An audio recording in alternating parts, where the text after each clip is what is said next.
नमस्कार, स्वागत है आप सभी का। मैं हूं आपके साथ शांतनु त्रिपाठी। बुलेटिन की शुरुआत करते हैं। खबर ऋषिकेश से है, जहां सूबे के मुखिया सीएम पुष्कर सिंह धामी लक्ष्मण झूला रोड स्थित गुरुद्वारा हेमकुंड साहिब यात्रा में पहुंचे और इस दौरान राज्यपाल गुरमीत सिंह भी मौजूद रहे।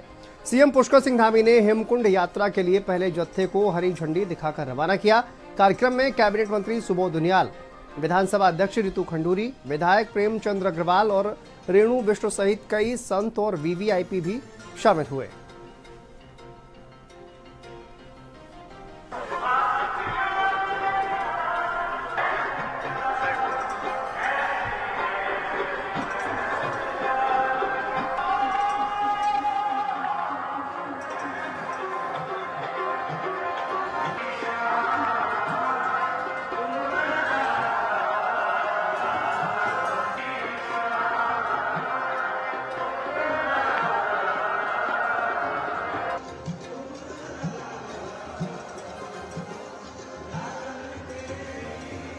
ये मेरा परम सौभाग्य है कि आज मुझे श्री हेमकुंड साहब की पवित्र यात्रा के पंज प्यारों की अगुवाई में पहले जत्थे की रवानगी के इस ऐतिहासिक अवसर पर आप सभी श्रद्धालुओं के बीच हर वर्ष की भांति इस वर्ष भी यहाँ आप सबके मध्य आने का शुभ अवसर प्राप्त हुआ है। साथ ही मुझे इस बात की भी प्रसन्नता है कि आगामी 25 तारीख को जब श्री हेमकुंड साहब के कपाट श्रद्धालुओं के लिए खुलेंगे, दर्शन करने वालों के लिए खुलेंगे, तो उस पावन अवसर पर लगभग 7-8 हजार से अधिक श्रद्धालु गुरु चरणों में मत्था टेकने के लिए वहां पर उपस्थित होंगे। भाइयों बहनों, श्री हेमकुंड साहब की यात्रा केवल एक धार्मिक यात्रा नहीं है, बल्कि ये राज्य की हमारी आध्यात्मिक, सांस्कृतिक और पर्यावरणीय चेतना का एक अनूठा अनुपम संगम है। 13,500 फीट की ऊंचाई पर स्थित श्री हेमकुंड साहब सिख समाज की आस्था का केंद्र होने के साथ साथ हमारी महान संस्कृति का सनातन प्रतीक भी है। हेमकुंड साहब में दसम पिता श्री गुरु गोविंद सिंह जी महाराज ने अपने पूर्व जन्म में कठिन तपस्या करके मानवता को धर्म, न्याय और सेवा का संदेश दिया। उनके तप और ध्यान से पावन हुई ये भूमि आज भी दिव्य ऊर्जा से अलौकित हो रही है। 2025 का जो हेमकुंड साहब यात्रा का शुभारंभ किया जा रहा है, आज पंज प्यारे इस जत्था को लीड करके हेमकुंड साहब की तरफ में जा रहे हैं। आज ऐसा लग रहा है कि पूरी मानवता यहाँ पर उमड़ के आई है। जो हर्ष, उल्लास, जो एक एक्साइटमेंट है, सबके अंदर में दिखाई दे रही है। सबके अंदर में एक दिव्यता, एक भव्यता, एक आस्था, एक आध्यात्मिकता का एक रूप दिखाई दे रहा है। 8 से 10 साल हो गए मेरे को लगातार आते, और हर साल मैं आता हूँ। जब भी ओपन होता है हेमकुंड साहब 25 तारीख को, तो 22 या 23 तारीख को मैं यहाँ पहुँच जाता हूँ। और हर साल कभी जत्थे के साथ रवाना होता हूँ, कभी 23 तारीख को यहाँ से रवाना होता हूँ।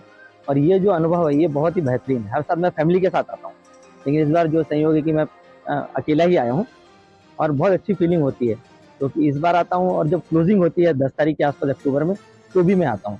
तो हमेशा अच्छा लगता है यहाँ की जो फीलिंग्स मिलती है। आप जब जाते हैं तो आप एक अनुभव होता है आपको, तो उस अनुभव को पाने के लिए मैं हर साल आता हूँ। आगे बढ़ते हैं। अल्मोड़ा के क्वारब क्षेत्र में दरकती पहाड़ियों के चलते स्थानीय लोगों को भारी असुविधा को देखते हुए कांग्रेस ने शासन प्रशासन के खिलाफ अल्मोड़ा में धावा बोला है। पूर्व मुख्यमंत्री हरीश रावत, नेता प्रतिपक्ष यशपाल आर्य, कांग्रेस प्रदेश अध्यक्ष करण माहरा के नेतृत्व में कांग्रेस कार्यकर्ताओं ने डीएम कार्यालय का घेराव किया। दलबल के साथ आए कांग्रेसियों को रोकने के लिए भारी पुलिस फोर्स तैनात था। भारी संख्या में आए कांग्रेस के कार्यकर्ताओं ने बैरिकेड तोड़ते हुए कलेक्ट्रेट के अंदर प्रवेश किया। कांग्रेसियों ने धामी सरकार के खिलाफ जमकर नारेबाजी करते हुए जल्द ही सड़क दुरुस्त करने की मांग की।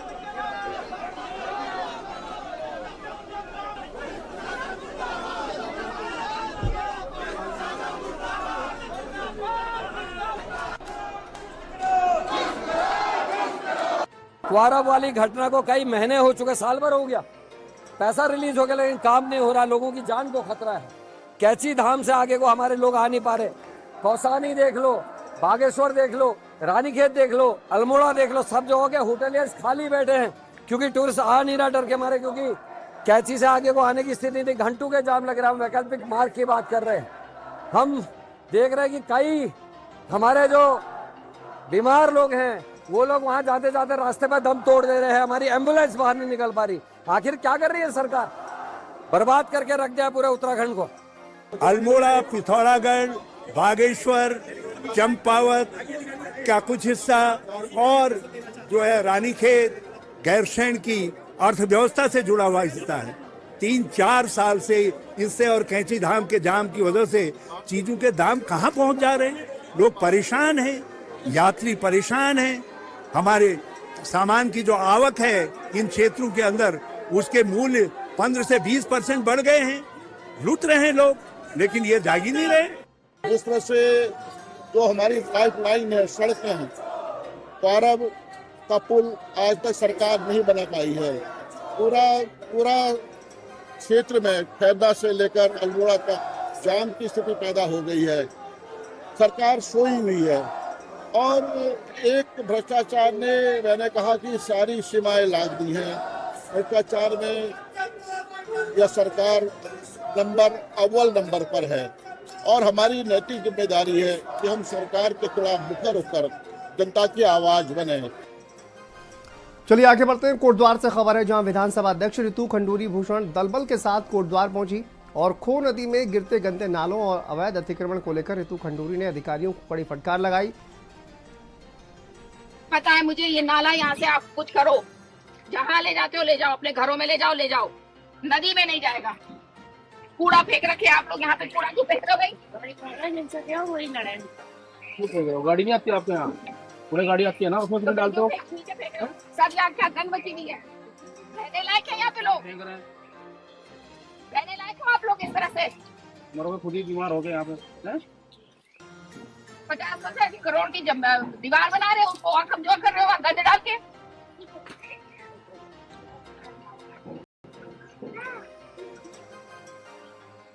कैमरे लगाइए आप, कैमरे लगाइए। जो कूड़ा फेंक रहा है उसके ऊपर चालान करो। चालान का तो हमारे प्रावधान, और चालान नहीं देना इसको जेल भेजो। चालान का तो है मैक्सिमम 5 हजार। लगाइए कैमरे, लगाइए, उस उधर लगाइए, वहाँ कोई नहीं, वहाँ से यहाँ करिए अपने। पता है मुझे, ये नाला यहाँ से आप कुछ करो, जहाँ ले जाते हो ले जाओ, अपने घरों में ले जाओ, नदी में नहीं जाएगा। कूड़ा फेंक रखे आप लोग यहाँ पे, कूड़ा क्यों फेंक? चलिए आगे बढ़ते हैं। देहरादून में विभिन्न व्यावसायिक प्रतिष्ठानों का नगर निगम में पंजीकरण अनिवार्य किया जा रहा है और इसके साथ ही प्रत्येक वर्ष लाइसेंस का नवीनीकरण भी कराना होगा। विभिन्न श्रेणी के तहत प्रतिष्ठानों के लिए पंजीकरण और नवीनीकरण शुल्क निर्धारित कर दिया गया है।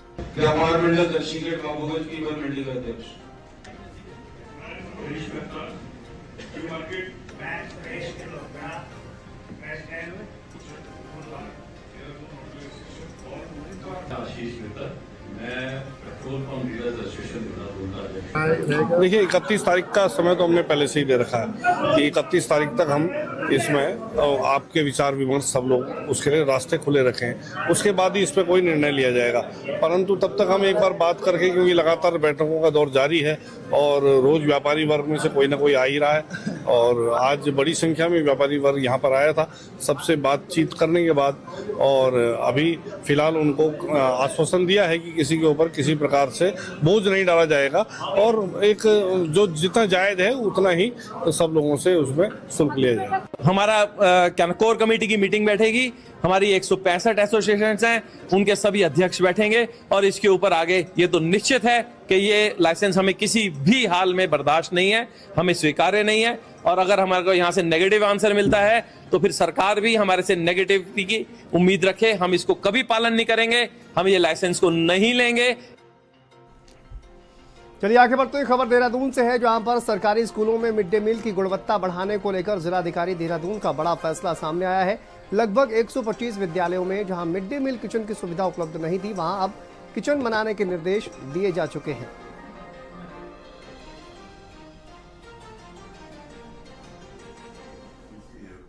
ये आवश्यक है कि चाहे वो हमारी कुकिंग यूटेंसिल्स हों जिसमें खाना पकाया जा रहा है, वो हमारे जो साइंटिफिकली प्रूवन प्रैक्टिस है वो यूज़ होनी चाहिए, जैसे लोहे की कढ़ाई, स्टील के हमारे कुकर्स इंस्टेड ऑफ एल्यूमिनियम वो होने चाहिए।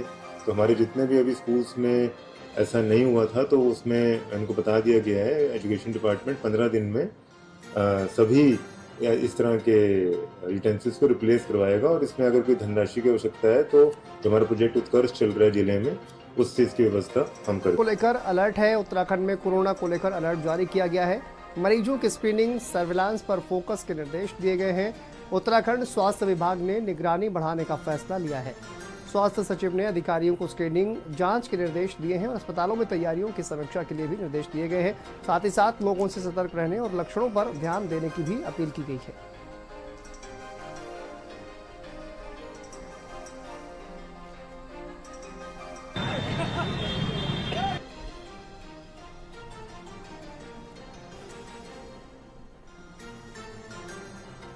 बदलते मौसम को देखते हुए डेंगू और अन्य बीमारियों की आशंका बढ़ती जा रही है। पिछले महीने डेंगू के एक मरीज के मिलने के बाद हल्द्वानी नगर निगम ने रोस्टर बनाकर फॉगिंग शुरू कर दी है। इसके अलावा अलग अलग वार्ड में रोजाना दवाओं का छिड़काव किया जा रहा है। इसके अलावा नगर निगम ने 2 जेसीबी स्थायी तौर पर रिजर्व रखी है, जिससे मानसून के दौरान जलभराव की स्थिति उत्पन्न न हो और बीमारियों का खतरा टल जाए।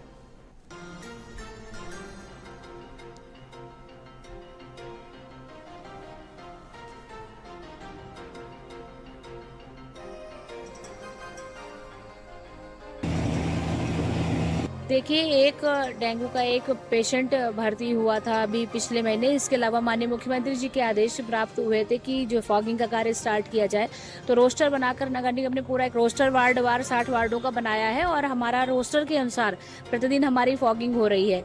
इसके अतिरिक्त मानसून को देखते हुए 2 जेसीबी परमानेंट हमारे यहाँ 24 घंटे के लिए रखी गई हैं, क्योंकि पहले राउंड में जब पानी आता है तो कई बार बड़े पेड़ या बड़े पत्थर बहकर आते हैं, जिसकी वजह से कहीं कहीं गतिरोध पानी में उत्पन्न हो जाता है। तो वहाँ पर हम लोग उसमें जेसीबी हमारी रखी है कि तुरंत हम पानी के प्रवाह को प्रारंभ कर पाएं। उत्तराखंड की राजधानी देहरादून से HIV संक्रमण के चौंकाने वाले मामले सामने आए हैं, जिससे मीडिया ने अपनी खबर में प्रमुखता से उठाया था। राजधानी देहरादून के जिला अस्पताल कोरोनेशन में 1622 मामले HIV के रजिस्टर्ड हुए हैं और अस्पताल में उनका इलाज चल रहा है। इसको लेकर राज्यसभा सांसद भाजपा उत्तराखंड नरेश बंसल ने कहा कि मामला जनहित से जुड़ा है।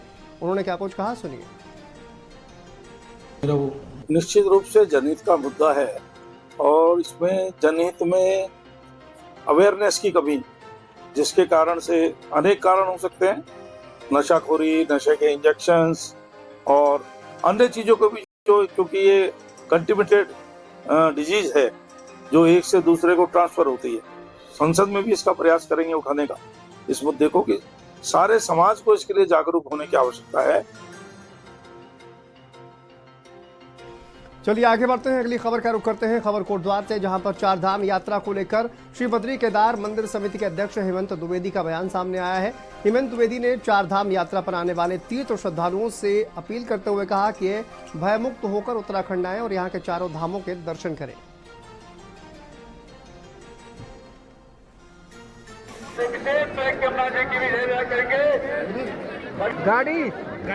ये धरती भगवान केदार की है और भगवान बद्री विशाल का आंगन है।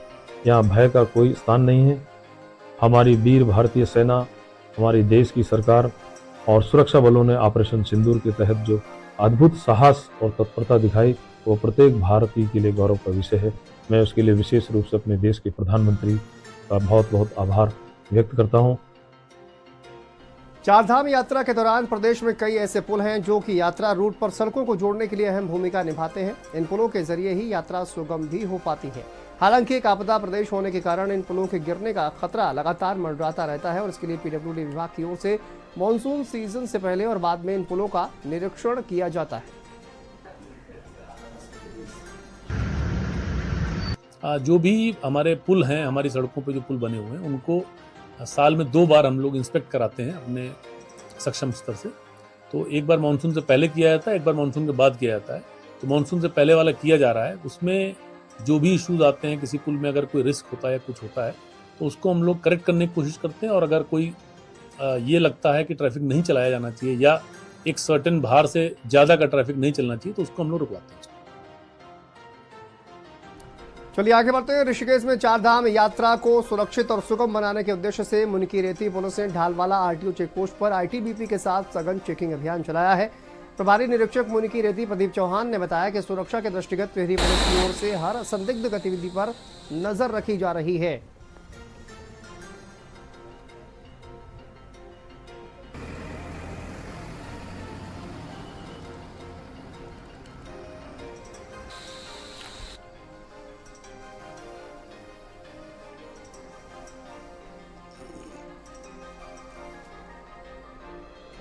तो पुलिस ने आईटीबीपी के साथ चेकिंग अभियान चलाया है ऋषिकेश से ये तस्वीरें सामने आ रही हैं।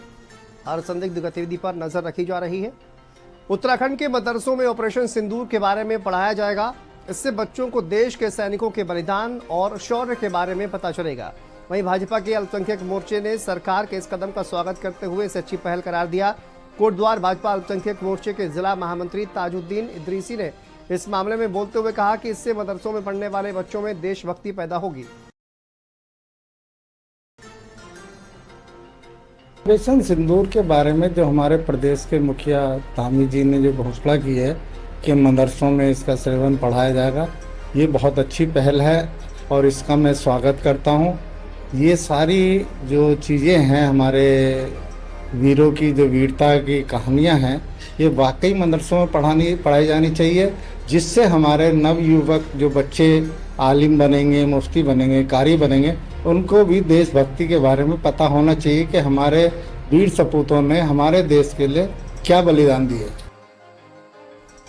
उत्तराखंड भाजपा के प्रदेश मुख्यालय में प्रदेश प्रभारी दुष्यंत गौतम ने पदाधिकारियों के साथ समीक्षा बैठक की और इस बैठक में देश में बीजेपी के द्वारा चलाई जा रही तिरंगा यात्रा और 31 मई को अहिल्याबाई होलकर के 300वें जन्मदिन को लेकर समीक्षा की गई।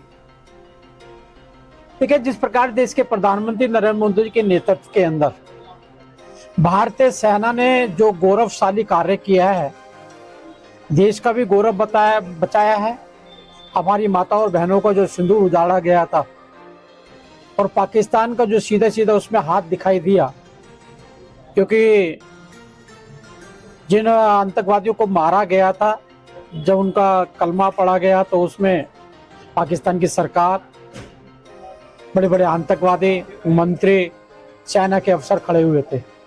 उसे एक पर्दाफाश हो गया कि आतंकवादी और सेना एक ही रूप है, वर्दियां बदलते रहते हैं।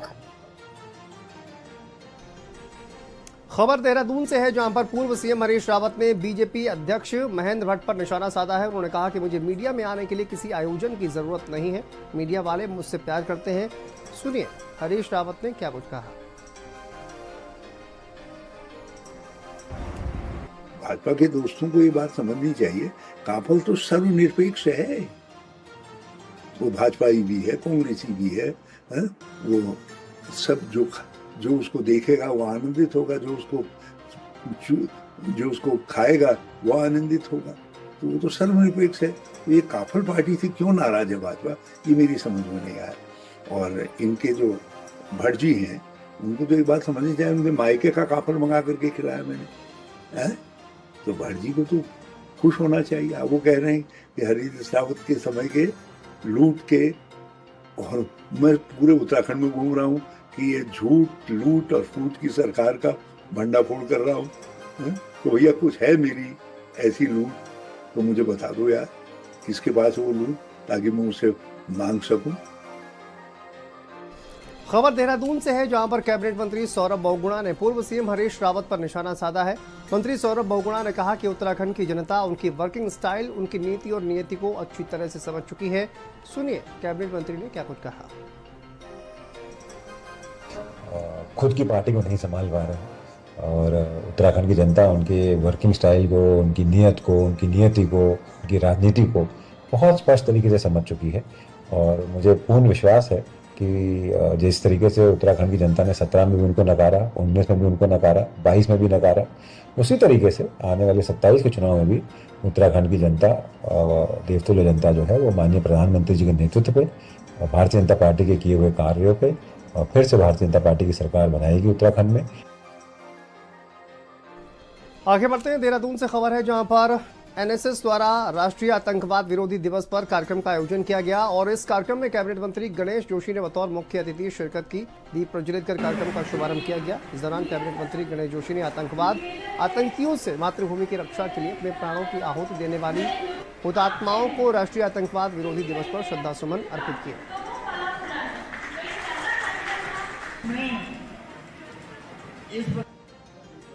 के दिन को आतंकवाद विरोधी दिवस के रूप में मनाया जाता है। एनएसएस द्वारा यहाँ पर एक कार्यक्रम आयोजित किया गया, उसमें मुझे प्रतिभाग करने का मौका मिला और वास्तव में आज आतंकवाद को जड़ से समाप्त करने की आवश्यकता है। 1947 से अब तक आतंकवाद से लड़ते हुए हमारे 13,000 से अधिक सिक्योरिटी फोर्सेस के लोग शहीद हुए। 92 लाख करोड़ से अधिक इस पर खर्च हुआ। अगर यही पैसा इस देश के विकास में लगता तो देश आज कहाँ होता। इसलिए आतंकवाद की जड़ों में जाना बहुत जरूरी है।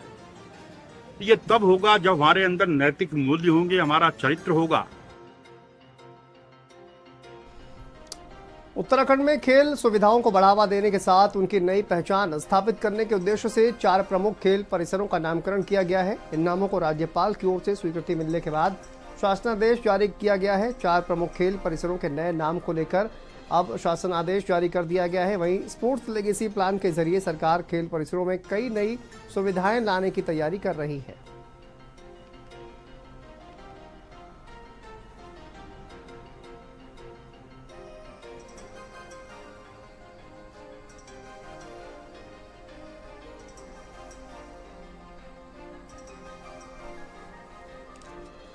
चलिए यहाँ पर रुकते हैं छोटे से ब्रेक के लिए। खबरों का सिलसिला लगातार जारी है।